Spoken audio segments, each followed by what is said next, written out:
সিদ্দিক ভাই কোথায় গিয়েছিলেন? ভাই আমি বাজারে গিয়েছিলাম। এই যে দেখলাম যে আপনি একা একা আসতেছেন কষ্ট করে, আপনার সমস্যা হয় না রাস্তায়?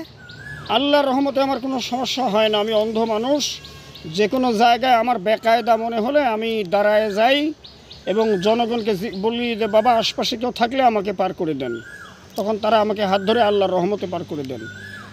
আপনি এই যে আর্থিকভাবে দেশবাসীর কাছে কিছু সহযোগিতা চেয়েছিলেন, কেউ কি সহযোগিতা করেছে? না, এখনো পর্যন্ত করে নাই।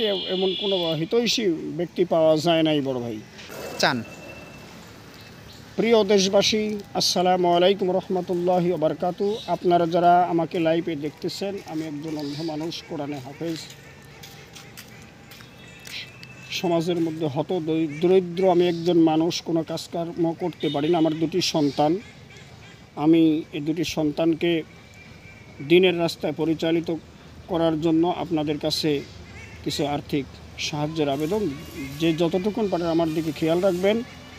আমি এগুলো খেয়ে আল্লাহর কোরআন পড়ে আপনাদের সহ আপনাদের মৃত আত্মীয় স্বজনের জন্য খাস করে দোয়া করবে ইনশাআল্লাহ। আসসালামু আলাইকুম রহমতুল্লাহ।